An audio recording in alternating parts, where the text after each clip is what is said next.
Financial independence was number one. Being born in a comfortable lifestyle makes someone more aggressive, a risk taker. The value of money has been ingrained in us like ABC. A loan is considered the last option. So how many credit cards do you have? Though there have been some great opportunities and I was just like, I should have done it when it came. I think that those 2 years really shaped how I saw the world. So what is your definition of financial independence? For me, being financially independent is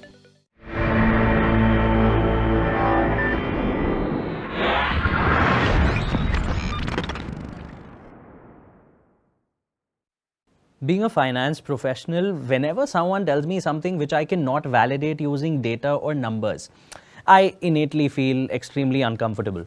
Which is why when One Finance came to me and started discussing about money signs, which is they try to characterize people as a lion, a tiger, a shark, at first I thought it was a little gimmicky. But then I was educated on with scientific papers about how they try to map and match the genetic makeup of certain animals on land, water and air with certain characteristics of people through what is in their genes and what shaped their behavior in their early years. That's when I started believing in the topic. And with these discussions, we aim to actually find out people who fit one of those money signs and then dig deeper into their psychology and their relationship with money. Today's guest is actually a curator of Humans of Bombay, is funnily also characterized as an opportunistic lion. We'll find out in this discussion and welcome Karishma Mehta. Hi, thank you for having me, and very interesting terminology. So I'm intrigued to know more. Yeah, as are we. Yeah. So, Karishma, why don't you tell us all about your early years of your life? Where did you grow up? What kind of environment did you have? What kind of school did you go to? Yeah, I'm just a little bit taken aback because usually I'm the one on your side asking the questions. So I grew up in a very typical Gujarati family. I have come from a business family. My father runs his own business. So the conversations around business were pretty relevant and pretty open to us girls. We're 3 sisters. So we were pretty involved in these kind of conversations. My parents actually always placed a lot of importance on education. So the 3 of us have studied really well. We knew right from the get-go that we had to make something of our lives, of ourselves. It was a very independent mindset that we grew up in. I went to school to Bombay Scottish, right here in Bombay. And I did my 11th and 12th in Bangalore in a school called TISP. I was in boarding school. I think that those 2 years really shaped how I saw the world, because up until then I was, it can be very protective. It's a small bubble that you're a part of when you're growing up. You go to junior college here and then senior college here, and it's your same friends that you've grown up with or met in college. Those 2 years, I actually met people from all over the world because my boarding school catered to that kind of, like people from all across. And that's when I think I understood ambition a little bit, because I was, like, my best friend used to study like 18 hours a day. And I was always a good student, but not this kind of drive. So I always asked her, or like, we used to at that point make fun of her because she was just buried in books. But she got into Wharton, and I remember what a big deal it was. She got an early decision, and we were just chatting that night, and she said something to me. She said, I've realized very early that the life of your dreams is something you can create. And she had a very profound impact on me, and even boarding school had a pretty deep impact on me. And that's where I actually first picked up Forbes. I think it was a few years before, but I think the ambition bug that I want to kind of be there, I want to make something of myself, began there. Then I went to college. I went to the University of Nottingham. There was no such hard studying or anything happening there. Was pretty relaxed. But I did come back at 21, and the first thing I ever did in my life, or the first job I've ever had, was Humans of Bombay. And so it's a pretty short CV. I think that's wonderful. And while, of course, I wouldn't want to take any merit away from all of your friends and the amazing work that they would have done, do you feel that being born in a comfortable lifestyle makes someone more aggressive or risk taker in terms of their ambition because they probably have a safety net to fall upon? While growing up, we were never given a free hand. Up until college, I had a very, very strict budget. And it's something that we've learned from my father. He's played a very profound, he's had a very profound impact in all our lives, all being me and my two sisters, where the value of money has been ingrained in us like ABC. And I continue to adhere to that even today while running Humans of Bombay. I did a LinkedIn post today, very funnily, where I was talking about the P&L and how we're like figuring out how to optimize for certain costs, including like tissue boxes, because we've come to the realization that we consume 4 or 5 boxes of tissues every single day. Till date, my father will call me and say things like, are you aware that this is your outgoing? Or are you aware that you spend so much on this particular thing? Even though I have run this for 9 years, because that's how strong he is with his accounts and his finances.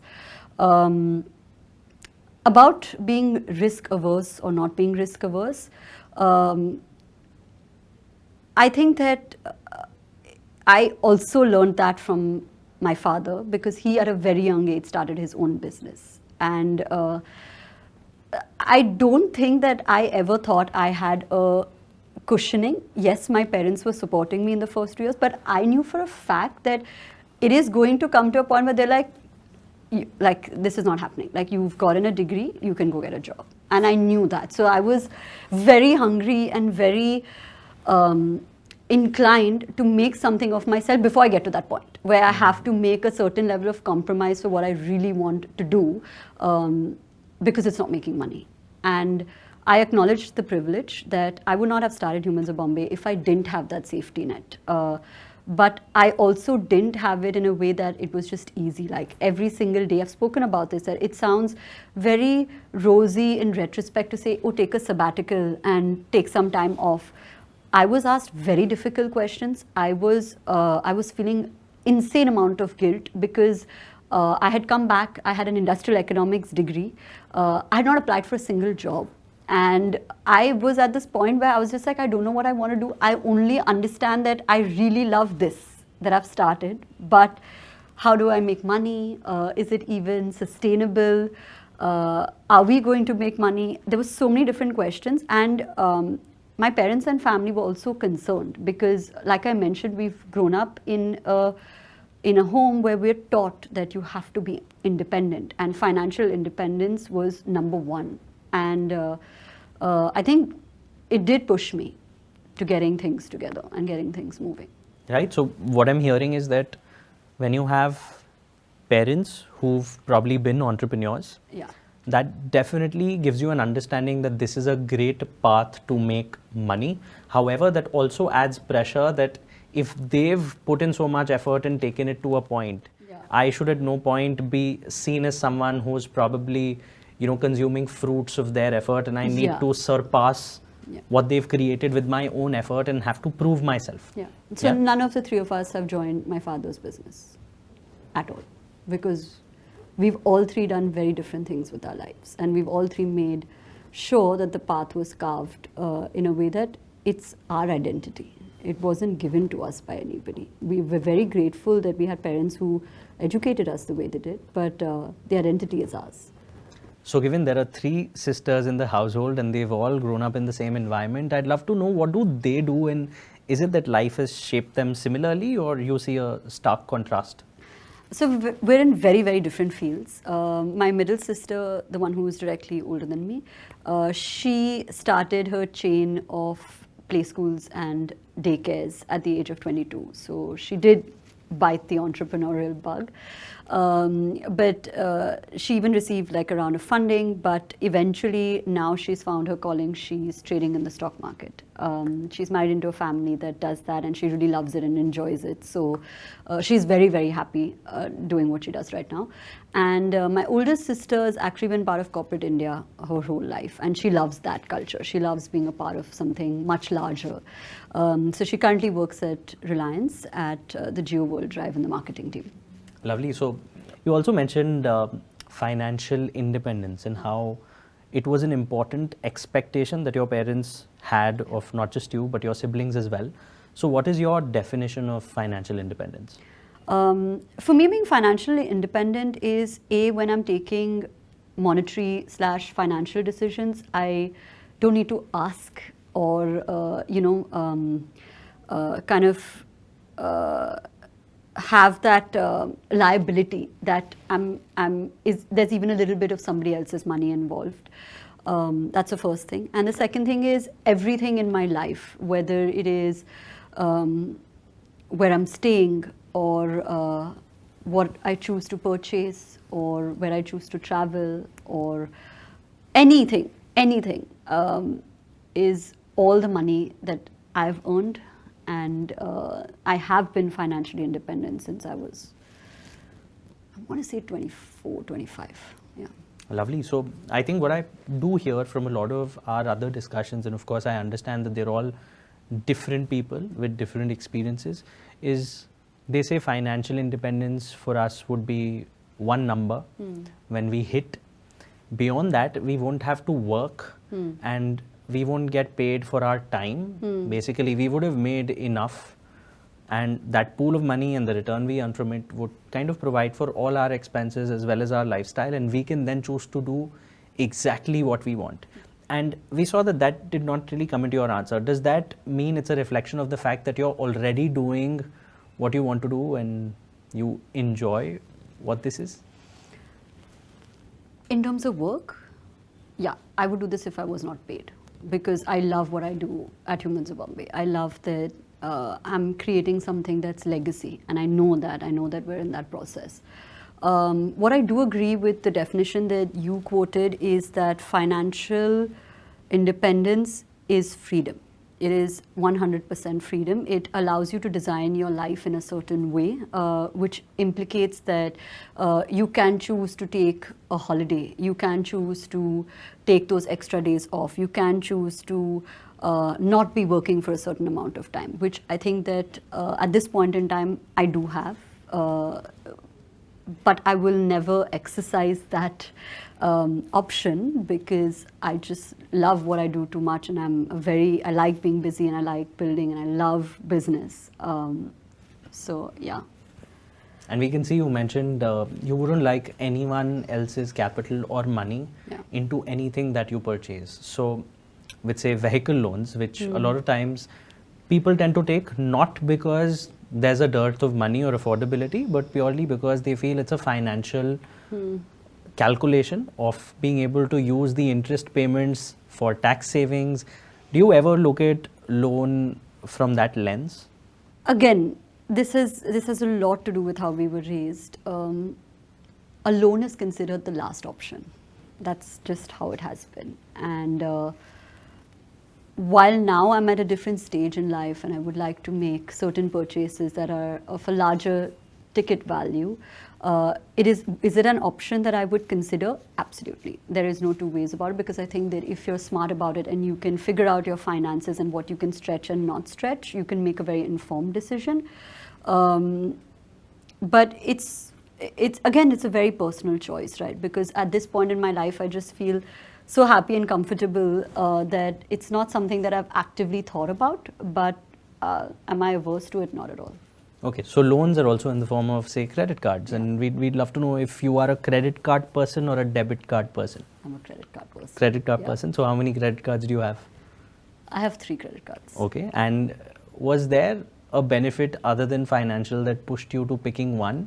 Yeah, there are those. We'd love to know what enticed you. Miles was one of them. On one of them, there was one other thing that had like this tie up with a hotel chain that I'm particularly, like I like. So yeah, I operate on those metrics. Like I research, okay, this is giving me that, or this is not giving me that. And then the decision is made. Yeah. Understood.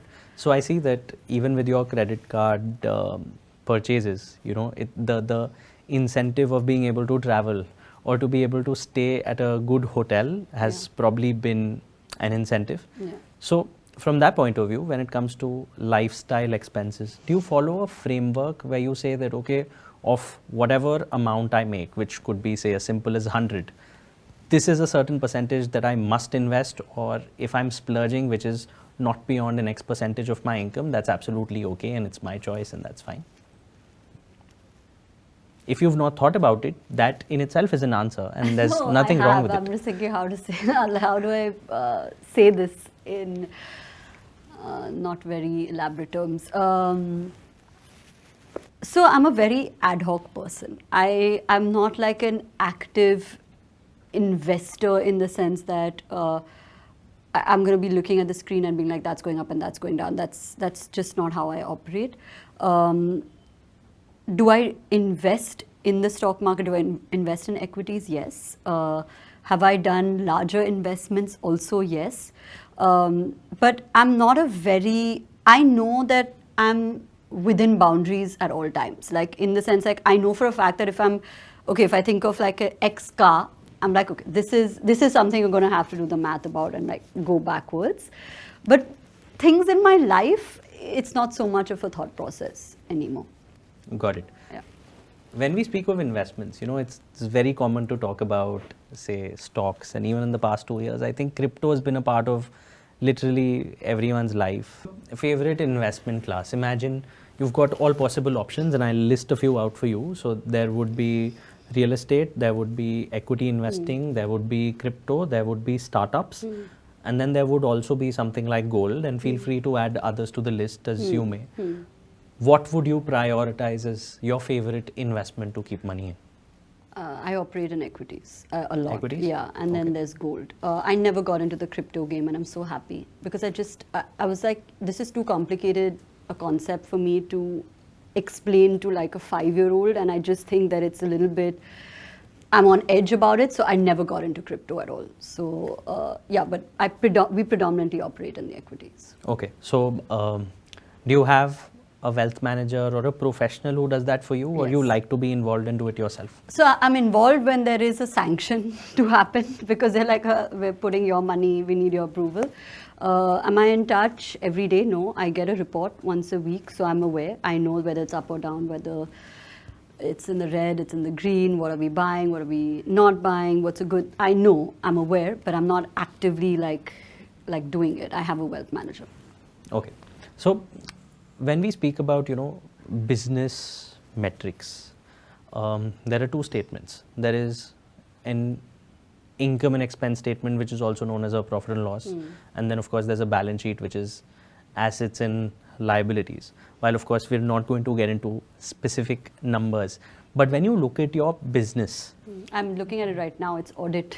So this is that's the only thing that's going on in my universe right now. So I can answer any question that you may have. okay, so while of course we're not going to get into numbers, but is there a North Star metric that you look at when you're tracking your business, that this is the number I need to focus on? And what is that number? I don't want the number, but what's that metric that you go Profit. after? Profit. So you're not a revenue person, you are a profit person. My bottom line is the strongest, and we have operated that as a traditionally run business where it matters to me to make a rupee stretch as far as it can go, and that's the metric that is at the center and heart of all our operations. Revenue is great.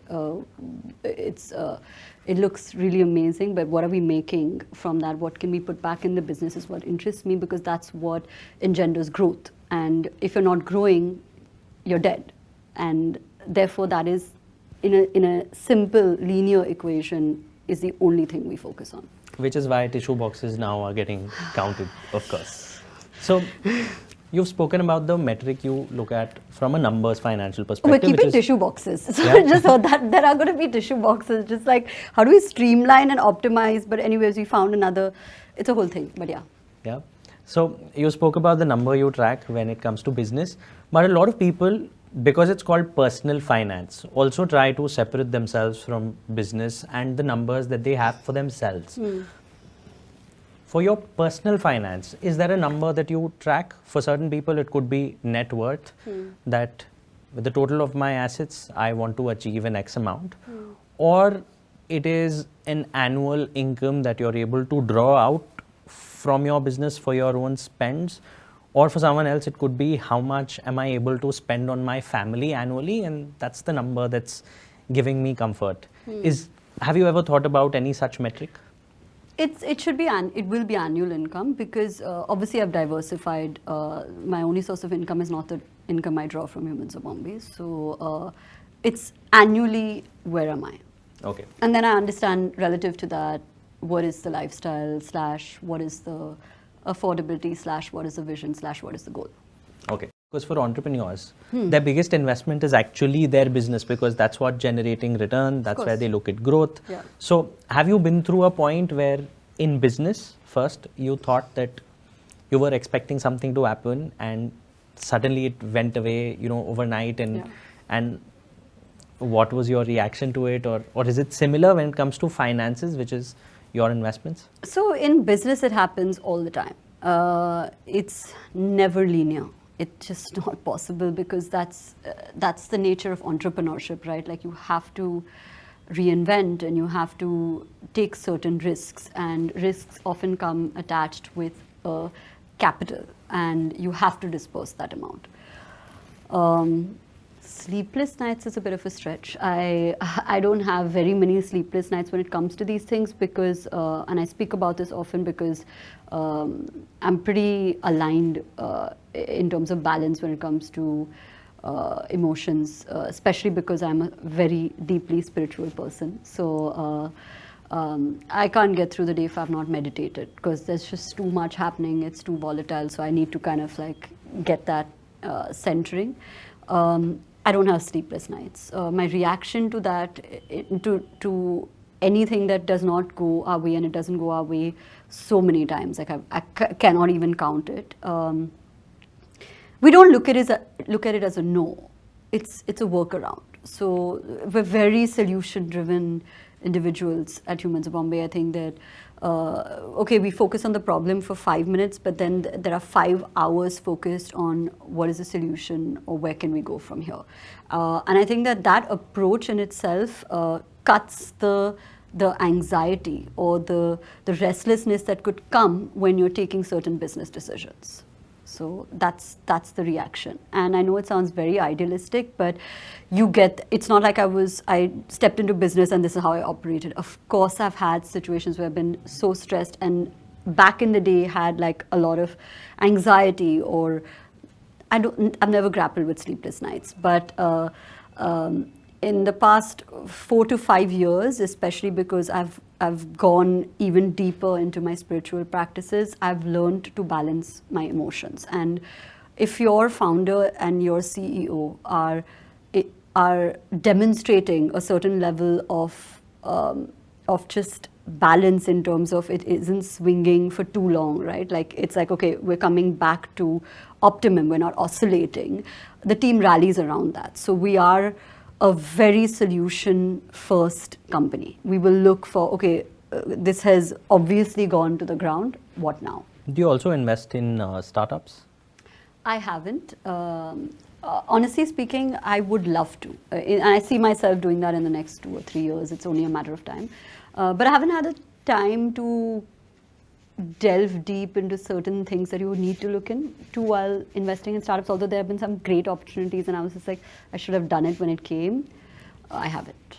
Okay. And have people around you invested in startups? A lot of my friends, a lot of my family, they very actively invest in startups. And what does that make you feel like? Is it a feeling of missing out on that investment, or you're there's absolute FOMO because I know that, and I've seen it. Like there are these 2 or 3 companies that I had the opportunity to be into very early, and I didn't take it.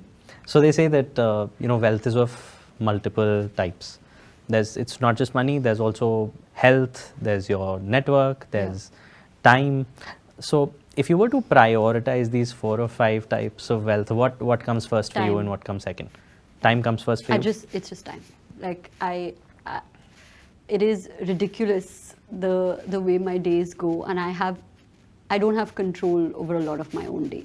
And because I am scheduled or slotted to do certain things which are required of me as the CEO of Humans of Bombay. Time is the most valuable currency in my life right now. Okay. I place nothing above it. Okay. And what's been your investment towards health? Is it all driven by your business, or? No, so like I was mentioning earlier, I'm a very spiritually inclined person. So most of my inward work or my prioritization of me, Karishma, not me, Karishma, Humans of Bombay, happens between 6 to 8 in the morning. I wake up that early every morning. And I don't know a life outside of that, because it is the time where I work out, I eat really well, I eat healthy, I meditate, I read. All of the things that fuel my soul happen at that point in the morning. So before the madness begins, I must get this time to myself. Wonderful. So Karishma took the One Finance MoneySign test, and we have the report card, which says, of course, that she's an opportunistic lion with certain strengths and weaknesses. Among strengths, we're told that you have a high risk tolerance, you're very decisive, and you're very self-motivated. Among weaknesses, though, it says that you could be careless a lot of times. What do you think about that? Definitely not when it comes to running the business, because we have too many systems, too many moving parts, and like I mentioned, I'm a frugal founder. I like to believe that.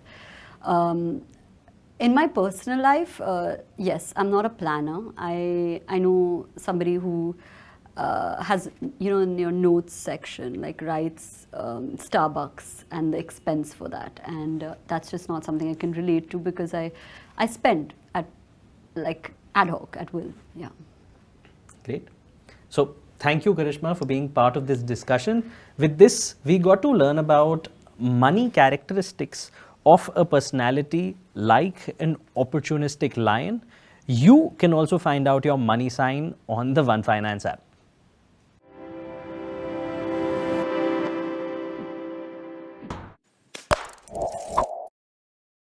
Investment in securities market are subject to market risks. Read all the related documents carefully before investing.